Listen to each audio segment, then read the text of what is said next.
Major funding for the rebroadcast of this series has been provided by the Charles H. Revson Foundation, the estate of Mortimer J. Harrison, and the Jacob Burns Foundation.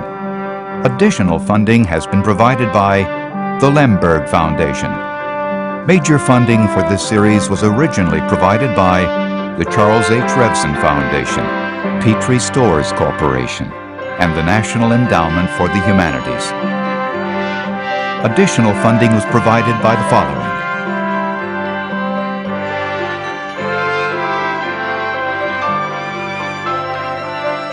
a complete donor list is available from PBS.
The story of civilization is the story of our origins, of how we came to be the way we are.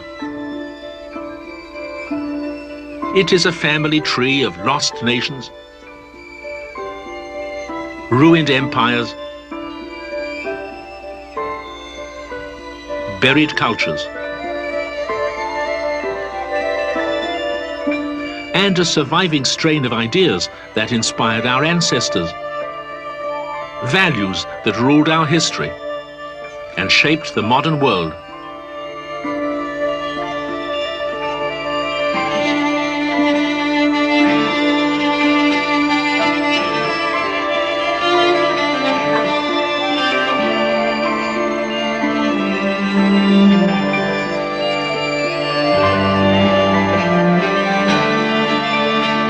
In this 5,000-year genealogy, there are many great traditions intertwined.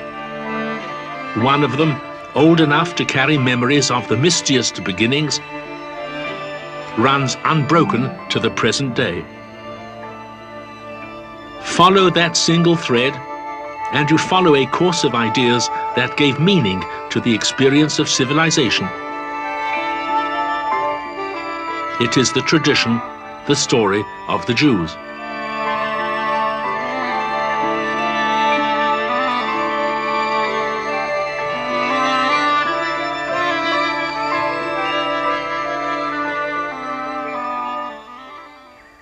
I'm Abba Eban, a Jew, a citizen of Israel, educated in England, by training a scholar of history and language, in recent decades a diplomat and member of my country's parliament.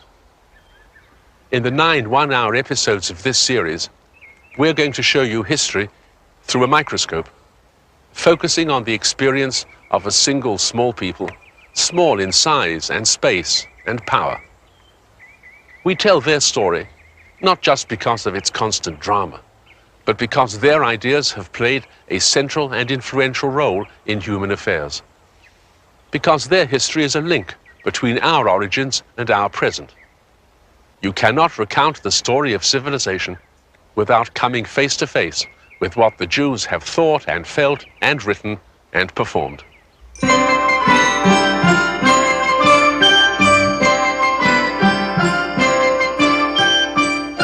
Who are the Jews? Not a race. They are much too varied in physical type. Not only a religion. They include believers, non-believers, disbelievers. No, the Jews are a people. No more than 14 million, a fraction of 1% of the world's population. About 6 million of them living in the United States, over 3 million in Israel, a few million more scattered throughout the world, but acknowledging a common heritage, a common history that spans time and place.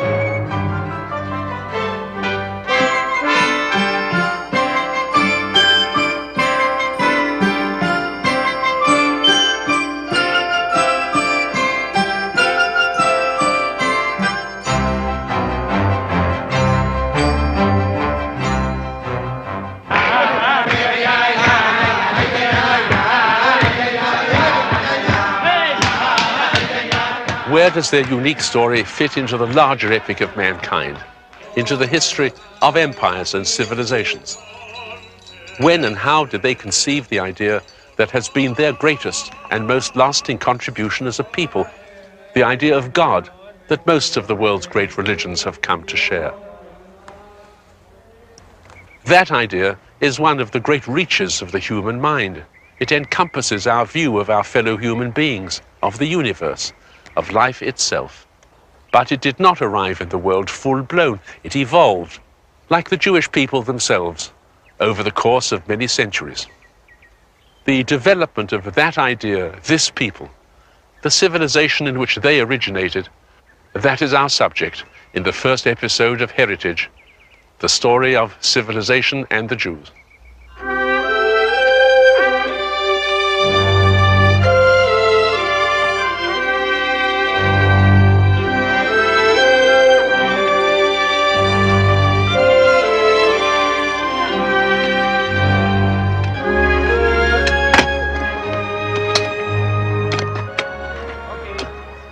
The search for the human past.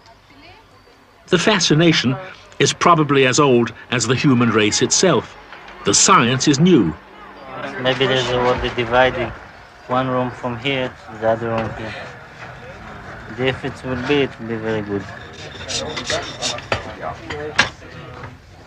It was only in the early 19th century that archaeologists began systematically sorting the ruins of ancient cultures and deciphering their lost languages. Before archaeology, our main source of information about the ancient world was the Bible.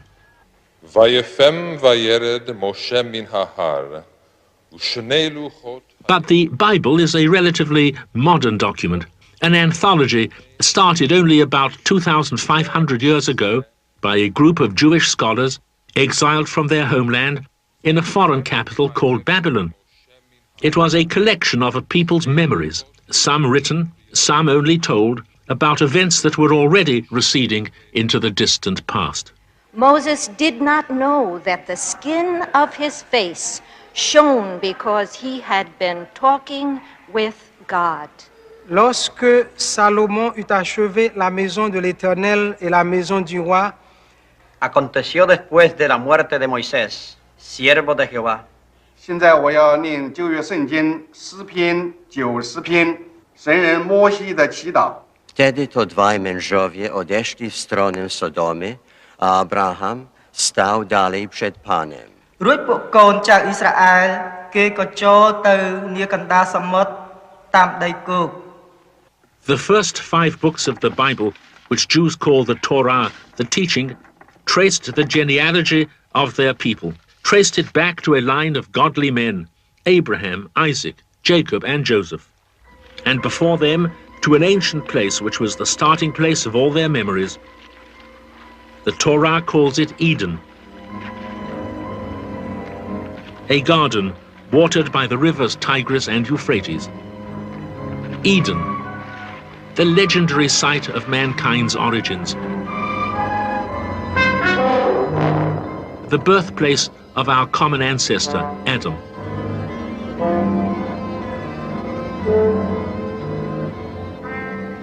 The name Adam is simply the Hebrew word for human being, from the word for earth, Adamah, the red clay from which he was said to have been created.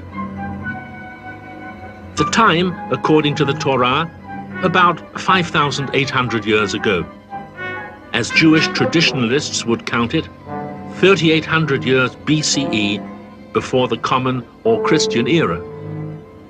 Archaeologists tracing the human past have arrived back at this same place at about the same time. It is the place known to history as Mesopotamia, the land between the rivers, the part of the Middle East now called Iraq. Scholars identify it as the starting point not of creation, but of civilization.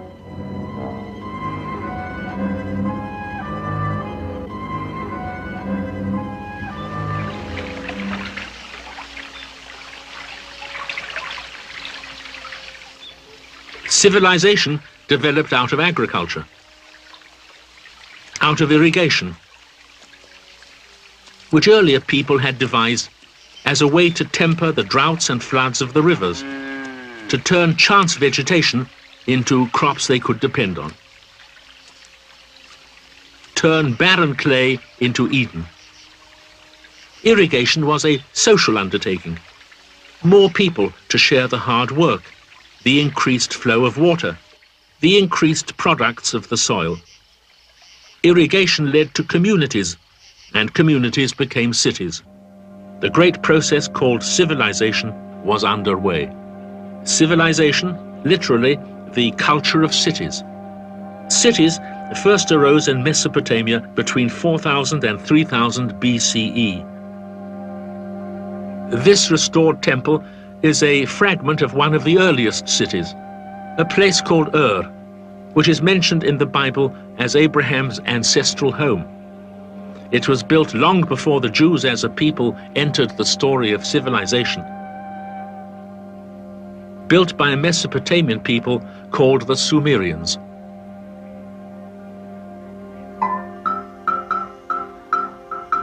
In outward appearance, those earliest cities probably resembled this one called Taurirt in North Africa.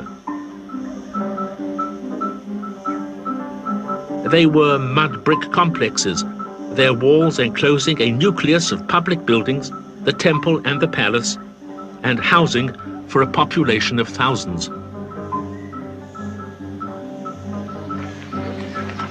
Mud brick construction doomed these places to crumble into ruins, doomed the Sumerians to be forgotten, their very identity buried beneath the ruins of peoples who followed them.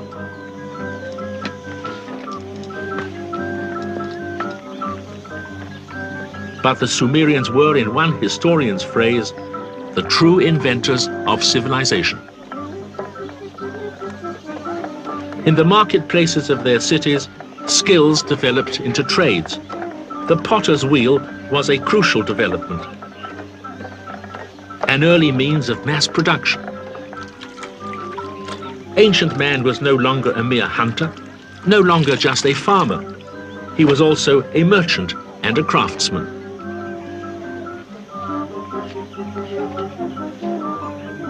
In the cities of Mesopotamia, there were weavers and wool merchants, brewers and bakers, metal workers, dyers, tanners.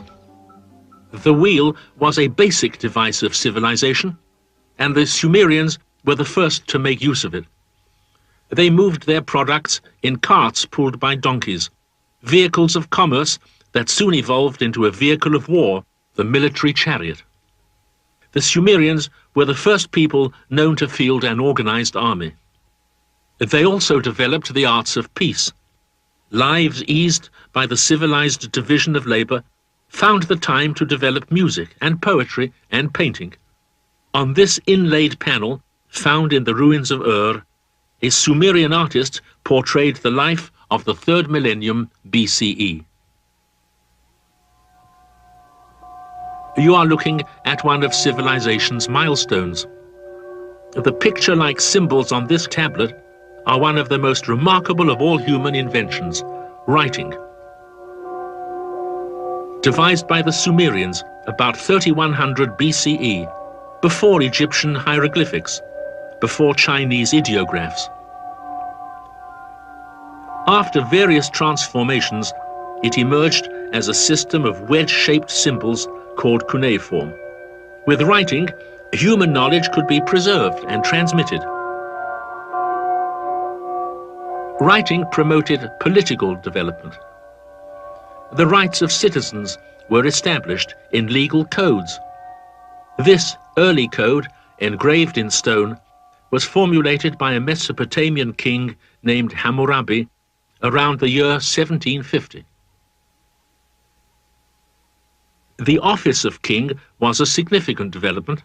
The earliest leaders had been chosen just for the course of some civic emergency. Now they ruled permanently and handed on their power to their heirs. The kings ruled as caretakers of the gods. These votive figures evoke a world dominated by special deities, gods of various cities, a god of Ur, a god of Eridu, the rival gods of Babylon, Ashur, Nineveh, Nippur, gods that could be seen and felt in the forces of nature, abstract powers like chaos and creation. He created man.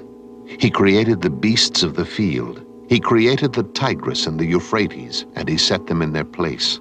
This is the story of creation as told in a Mesopotamian myth. Tear down this house. Build yourself a boat. Aboard this boat take the seed of all living things. This is the story of a great flood in which all of mankind is destroyed except for one deserving family, a story handed down through the generations in Mesopotamia, centuries before the story of Noah and his ark would be written into the Bible. All of life in the ancient view was at the mercy of the gods, their all too human whims and rages, their perpetual conflicts with each other. The god who appeared as wind, fighting the god of vegetation. Storm god, fighting sea god. Human beings could appeal to the gods through the priests with their ritual magic. They could try to learn the mystery of their fate from omens, the entrails of sacrificed animals, the patterns of birds in flight. They might learn their fate, might even deflect it. But in the ways of the gods they could see no moral pattern, nothing to count on or live up to. That rather chaotic view of the human condition was one that dominated the life and thought of early civilizations. It would begin to change dramatically, permanently, only with the emergence of a Jewish people onto the scene. According to the best evidence of archaeology, that would not begin to happen until sometime after 1500 BCE. By 1500, the cities of Mesopotamia have developed into thriving city-states. Rich and potent nations ship their surplus grain and wool and hides across overland trade routes that pass across the countryside of Canaan towards cities along the Mediterranean coast. Ugarit, Byblos, Sidon, Tyre and Gaza. Those were the names of great city-states of the Canaanite coast, ports that maintained contact with other Mediterranean cities like Troy and with Mediterranean islands like Cyprus and Crete.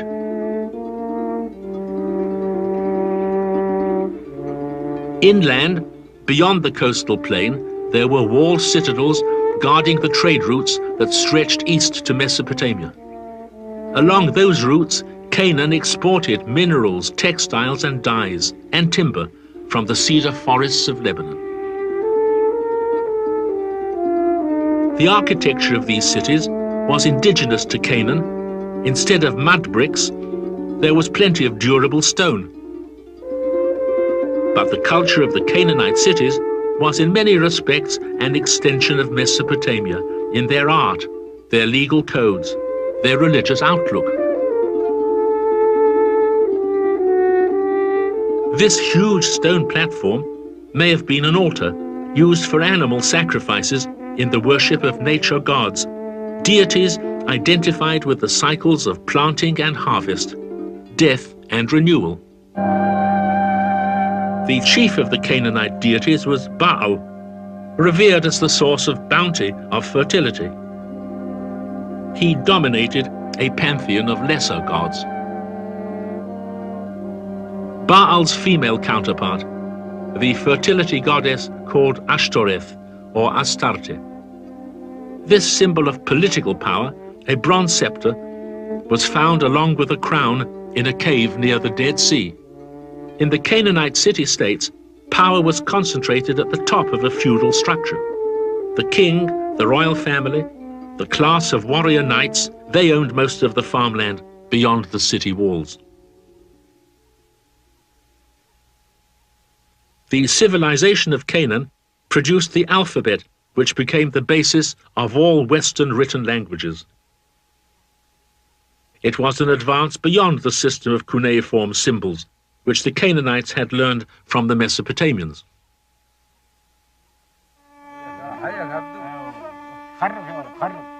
It was over caravan routes that Mesopotamian influence arrived in Canaan, arrived with the goods carried by itinerant traders, much like the Bedouin of today.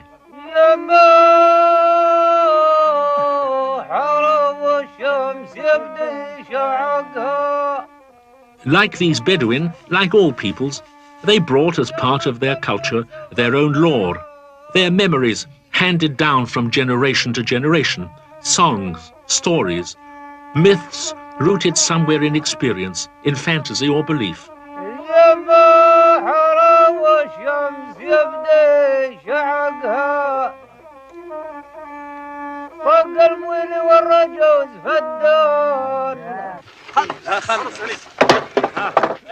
By the year 1500, generations of travelers had arrived from Mesopotamia. Whole families, tribes, clans had settled in their way among the peoples of Canaan in a land that was still inhabited by lions, its coastal marshes by the hippopotamus.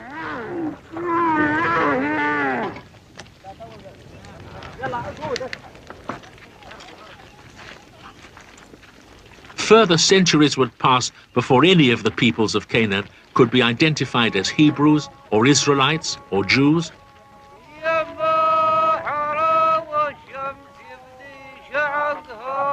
That would only happen as the consequence of another significant traffic that connected Canaan with a society to the south, a civilization almost as old as Mesopotamia and equally powerful.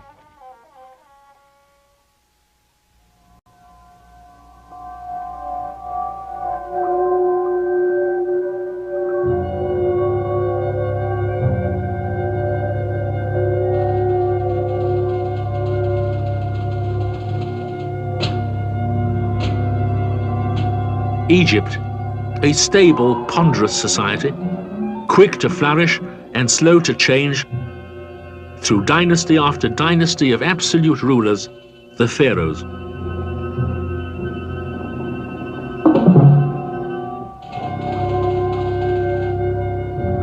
The pharaohs reigned as incarnations of the gods, the many complex deities of Egypt. The pharaohs spent their lives preparing to join the gods after death, building tombs like fortresses to preserve their bodies for the journey into eternity.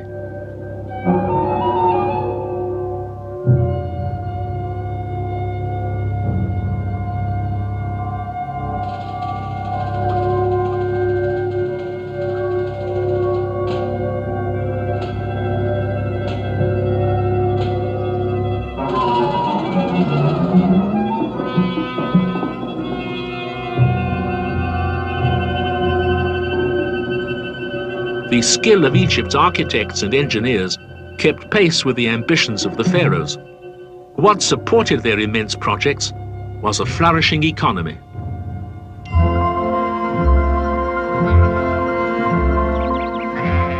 It was based on agriculture and a way of life still found along the Nile more than 3,000 years later.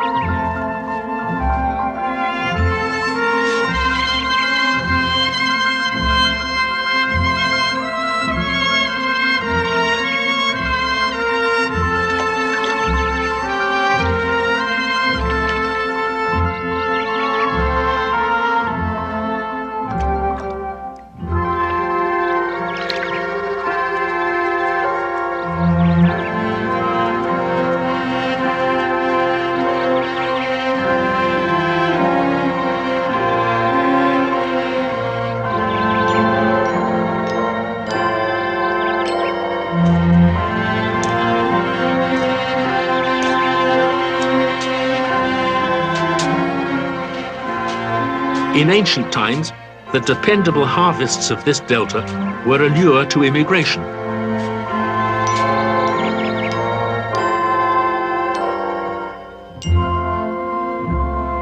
Tribes from Canaan came across the border when their own lands were parched by drought, as Jacob's family did in the Bible story.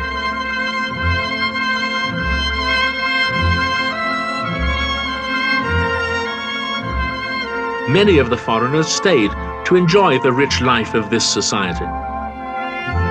Some rose to positions of authority, as in the story of Joseph.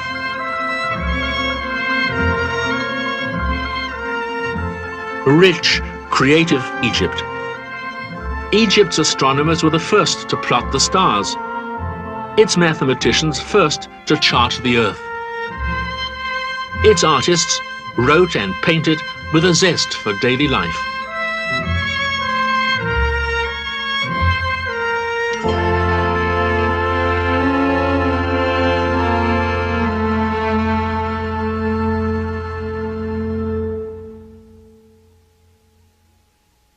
The complexity of all ancient religious systems, with their remote and multiple gods, was hard for the individual to comprehend. There were efforts to simplify. In the 1300s, a pharaoh tried to combine many gods in a single divine image, the life-giving disk of the sun called Aten. But the reform was put down as heresy. Aten expunged from the heavenly hierarchy, the old system of belief restored.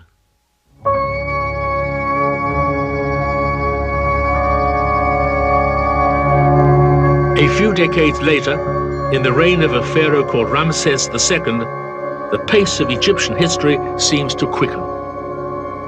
With shipments of granite from the quarries of the Upper Nile, a vast new building program is undertaken.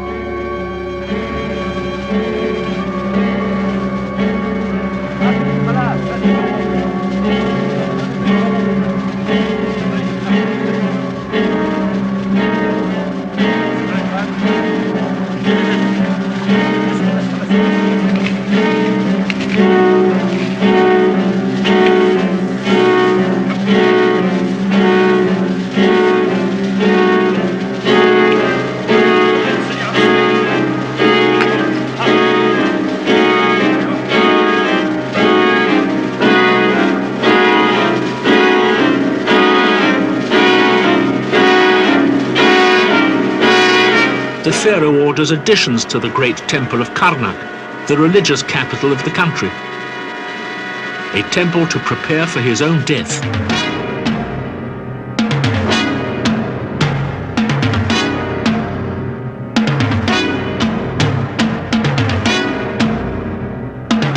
Ramses's major project is a cluster of new cities in the Nile Delta, a scheme requiring vast new sources of manpower. Foreign workers are pressed into service as forced labor. Egypt's records are vague, but scholars guess that among them were the foreigners from Canaan. Under Ramses and his successors, Egypt launches a series of military adventures in Canaan. Egypt meets resistance, not from its traditional rival Mesopotamia, but from a newer empire, the Hittites of Asia Minor.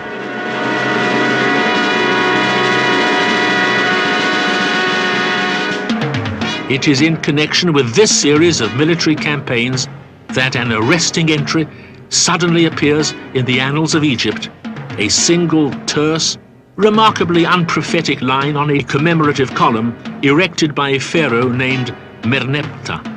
Israel, it says, is laid waste. His seed is destroyed.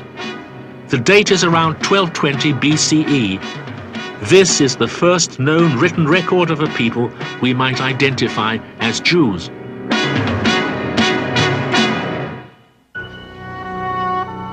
Who are the people who call themselves Israel? The name is made up of two ancient words, one meaning God, the other to strive. The Torah, written down centuries after the time of the events, describes a group of Canaanite refugees fleeing slavery in Egypt. The date, probably about 1250 BCE. One of the oldest passages of the Torah celebrates their deliverance by their God, a God whose name modern scholars reconstruct as Yahweh, and many Christians pronounce Jehovah. Very Orthodox Jews traditionally never pronounce the holy name at all. They call him the Lord. Then Moses and the children of Israel sang this song to the Lord, saying, I shall sing to the Lord, for he has triumphed gloriously. Horse and rider he has hurled into the sea. The Lord is my strength and my protection. He has become my salvation. The chariots of Pharaoh and his army he cast into the sea. The abyss engulfed them.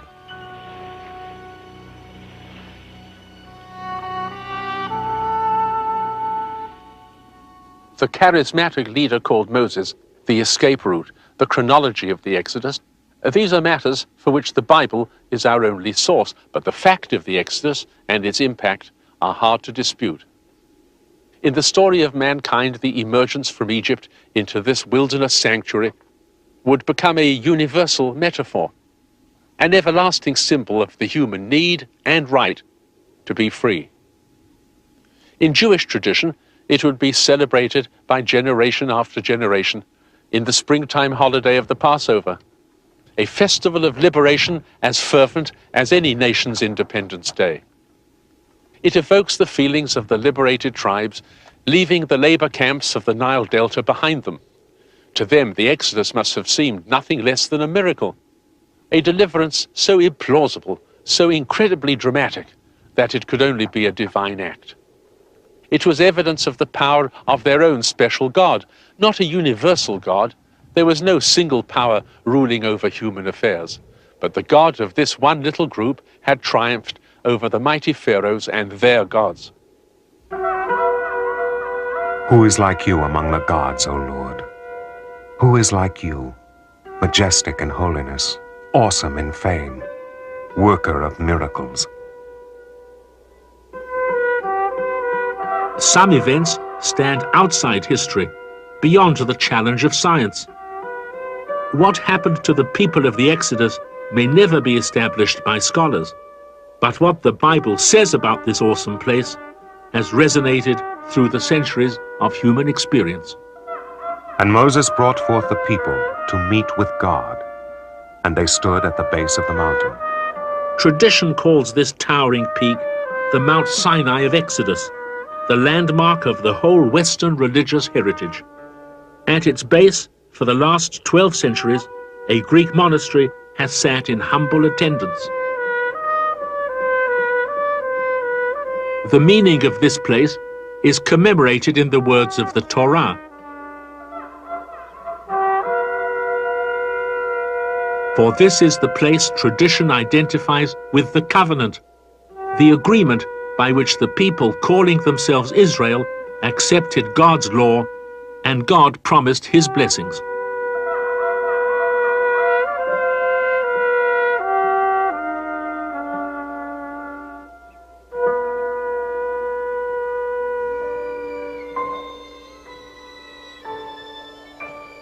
I am the Lord your God, who brought you out of the land of Egypt, out of the house of bondage. You shall have no other gods before me. You shall not make for yourself a graven image. There were laws governing the relationship between man and God. You shall not take the name of the Lord your God in vain. Remember the Sabbath day to keep it holy. Laws of behavior between men and women, between members of the family. Honor your father and your mother. Laws governing the relationships of individuals and society. You shall not kill. You shall not commit adultery. You shall not steal. You shall not bear false witness against your neighbor. By the act of the covenant, You shall not covet your neighbor's the people of Israel had committed themselves to the rule of law as a holy principle. The God of Moses is not without connections to earlier religions. He visits a kind of spell on Israel's enemies in the form of plagues. His worship includes a prescribed ritual of animal sacrifices, but Yahweh, the Hebrew God, is without precedent in ancient belief. If not the only God in the universe, then he is the only God of this particular people. And there is no mystery to be divined by omens or averted by ritual magic. Yahweh promises to deal with his people not on the basis of divine whim or passion, but of law, open and explicit. Other peoples have elevated their kings to the status of deities, but in this covenant, Israel has accepted God as their king. Mankind's view of the human condition has begun to undergo a remarkable change.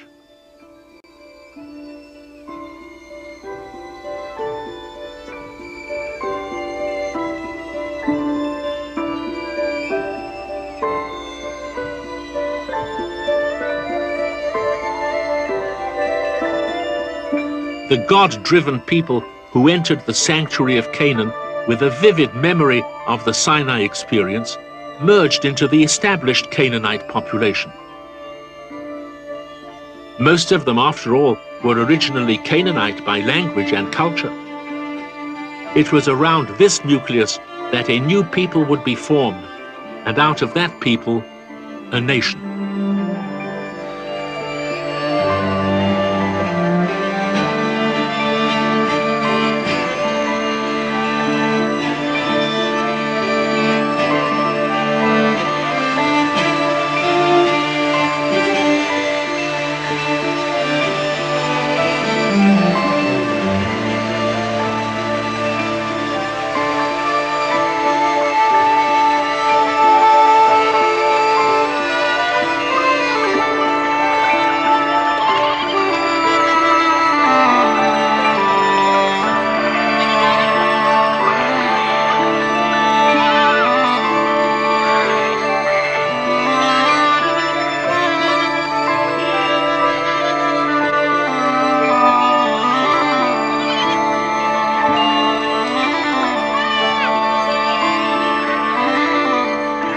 Canaan in the 1200s was vulnerable to new forces. The currents of history were converging on this small land.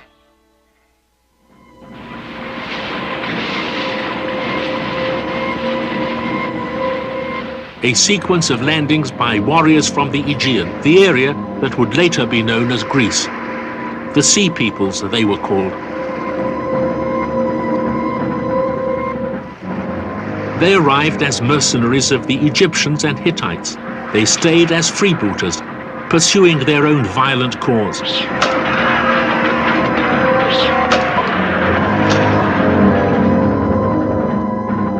The siege of Troy, described by Homer, that was one of their acts.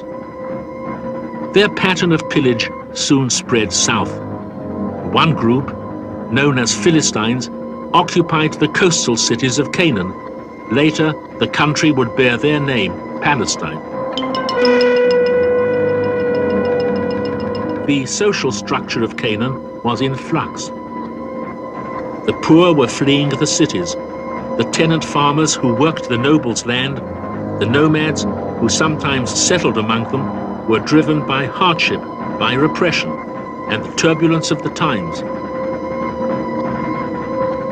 Many of these people became refugees, apiru in the ancient term. They fled to the back country, where they joined with another group of refugees, those God-enlightened people of the Exodus from Egypt.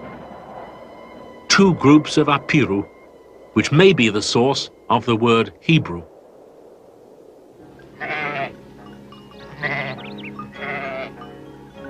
At Beersheba, in the northern Negev region of modern Israel, lie the ruins of an ancient Canaanite town.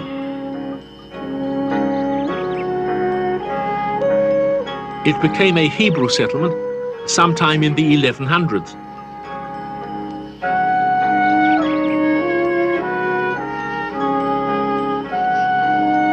The typical house was built around a courtyard in which most of the family life took place.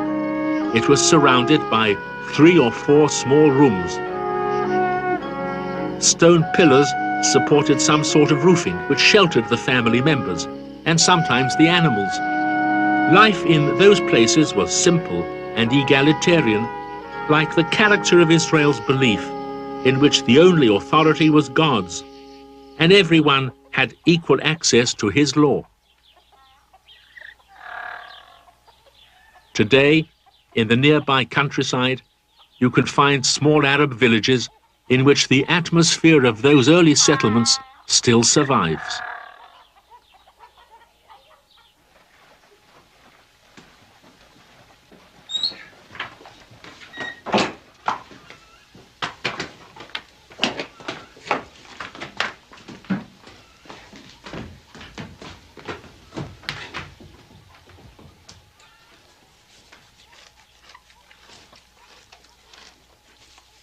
The inscription on this wall is in ancient Hebrew. It bears witness to the Israelite God.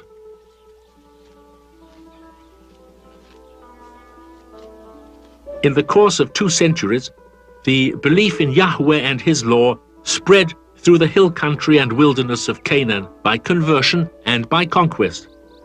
As it spread, its adherents formed a league, a federation of little communities.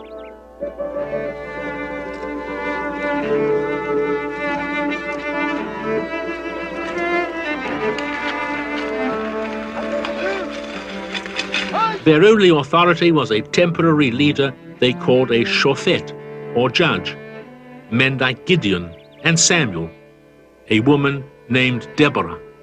The only thing that linked the communities was the covenant of Sinai. They carried tablets inscribed with God's laws into battle when they fought with neighboring peoples for control of the countryside. Their greatest adversaries proved to be the Philistines, those descendants of the formidable sea people with a newly discovered source of power, iron. It gave them a critical edge in warfare. Their burial cases may look benign, but their iron weapons made the Philistines the scourge of Canaan.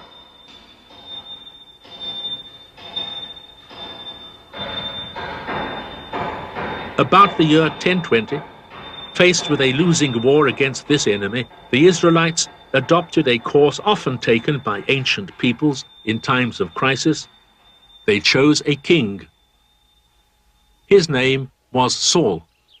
This decision transformed the federation of believers into a unified people, the league of villages into a nation. But it would have a drastic impact on their simple form of society. It was contrary to the spirit of a religion in which God was, in effect, the only legitimate sovereign. This is where that transformation took place. I'm standing on the site that became the very center of Israelite nationhood, its capital in fact and in sentiment over the centuries. This ancient place, now being uncovered outside the southern walls of Jerusalem, is the city of David, the citadel built by Israel's second king. Here, the modern nation of Israel seeks out its origins, assembles the buried fragments of ancient Israel's brief golden age, that era of fateful and dramatic change, of rise and decline, ushered in by the reign of King David.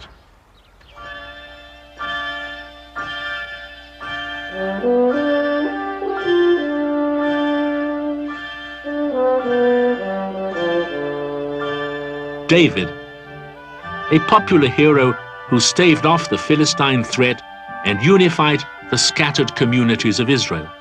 In the city of Jerusalem, he installed his government and provided a permanent home for the tablets of the law, the powerful symbol of his people's belief.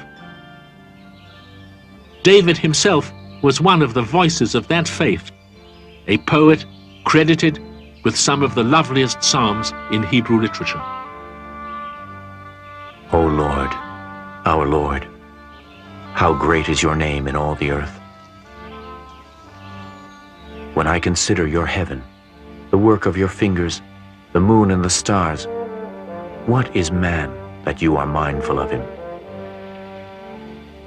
You have made him little lower than the angels and crowned him with honor and glory. You gave him dominion over all the works of your hands. All all sheep and oxen, yes, and the beasts of the field, the fowl of the earth, and whatever passes through the paths of the sea.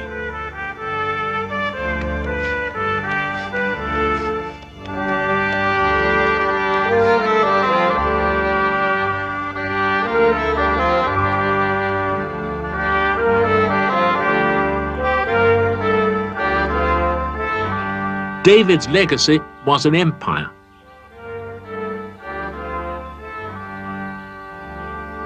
With the great powers, Egypt and Mesopotamia, both in temporary decline, Israel expanded to fill the vacuum. Israel's dominion extended north to the Euphrates, south to the borders of Sinai. The nation of refugees was now a ruler of subject peoples, Canaanites, Edomites, Moabites. David's son and heir, Solomon, consolidated Israel's new power and exploited it. In trade with the corners of the empire, luxury goods of all sorts were imported. They found a market among a new class of urban rich. Like the pharaohs of Egypt, Solomon launched an ambitious building program. Its keystone, the splendid temple in Jerusalem. The Bible account says, "He was 7 years building the house of the Lord, with its doors of olive wood, its planks of cedar, covering every inch of wall, so that no mere stone could be seen. Its carvings of palm trees and blossoms.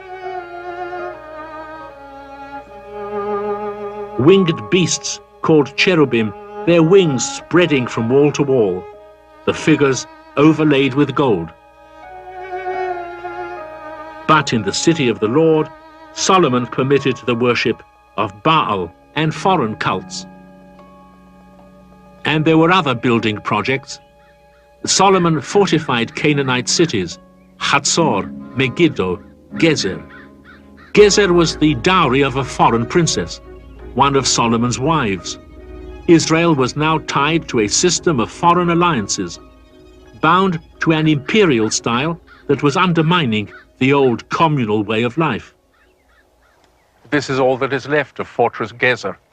You can find it just off a busy highway, a half-hour's drive from modern Jerusalem. An archaeologist's dig, a tourist site. These stones behind me were the foundation of Solomon's massive gates. To build these fortifications, the whole network of citadels guarding the capital and the major trade routes, he resorted to a device of bitter memory, forced labor. To man these garrisons, he fell back on another drastic measure, military conscription. The imperial style could be supported only by a heavy burden of new taxes. This fell crushingly on the ordinary people, the small farmers and tradesmen. Around the year 920, after Solomon's death, rival claims to the throne erupted. The empire fell apart and the kingdom split in two, Israel in the north, with a capital of its own, Judah in the south, holding on to Jerusalem and the Holy Temple, two states going their separate ways. The Israelites had come a long way from their simple beginnings. The egalitarian life of the early settlements had been corrupted by power and affluence. In a society ruled by rank and privilege, who would speak for the ordinary people? You trample upon the poor and take from them exactions of wheat. You have built houses of hewn stone, but you shall not live in them. These were the words of a shepherd named Amos. Amos, spelling out the symptoms of Israel's plight. Farmers and tradesmen forced into debt.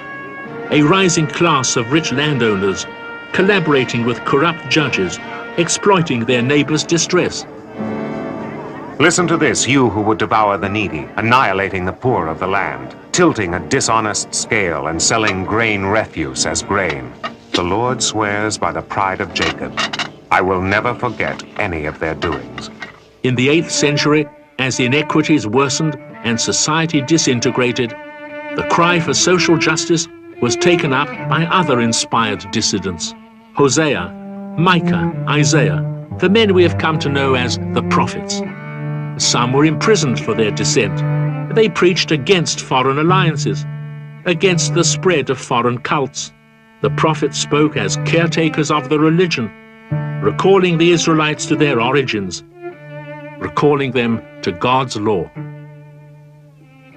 Take away from me the noise of your songs. To the melody of your harps I will not listen. But let justice roll down like waters, and righteousness like an ever-flowing stream. Justice and righteousness. The absence of justice was nothing less than a violation of the covenant that was Israel's foundation, the heritage of Sinai. A terrible retribution was promised. You princes of the house of Israel, who hate the good and love the evil, because of you shall Zion be plowed as a field, and Jerusalem become rubble. In fact, the danger was not far off. Egypt and Mesopotamia were stirring again, the empire of the pharaohs being challenged by a dynamic military force from Assyria. In the course of this conflict, the northern kingdom of Israel was reduced to a vassal state, surviving only by paying tribute to the Assyrians. Then it was simply swept up into the empire. A century later, the armies of Babylon came marching west and in 605 defeated the Egyptians. Judah was occupied by the Babylonians under King Nebuchadnezzar. Jerusalem was pillaged. At least 10,000 families were sent into exile. The temple was destroyed by fire. How the city does sit solitary that was full of people. She that was great among the nations, how she is become a vassal. Judah is gone into exile. She dwells among the heathen. She finds no rest.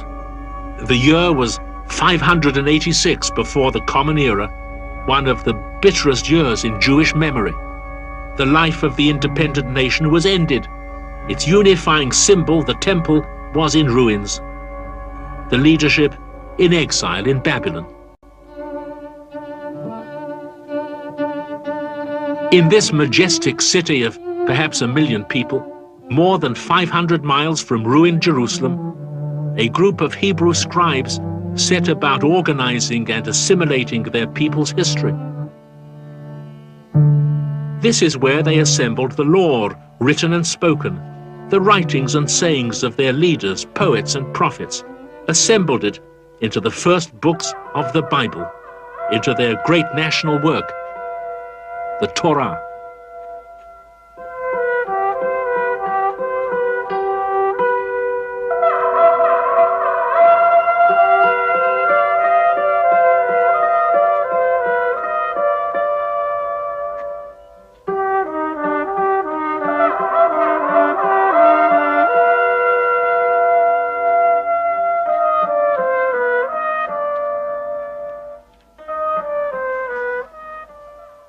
What emerged in this book, these books, what had been emerging over the centuries, from the Exodus to the exile, was a new and larger vision of life.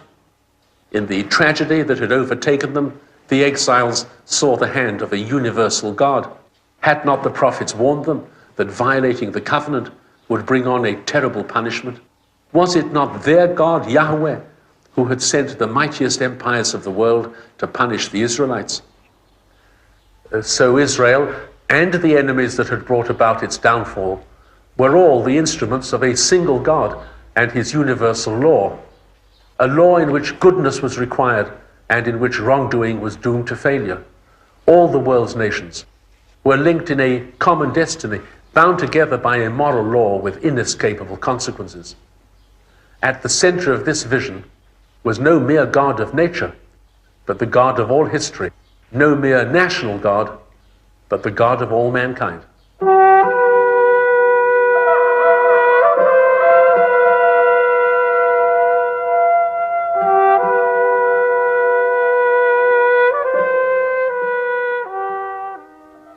The exiled people who wrote that vision into their history were called Yehudim, people of Judah. The word became Jews. In the experience of exile, the vision of the early Israelites was transformed, and the Jewish people was born. Born, they believed, to a chosen mission, to carry the word of the single God of justice and mercy from this place, Jerusalem, to carry the word through history.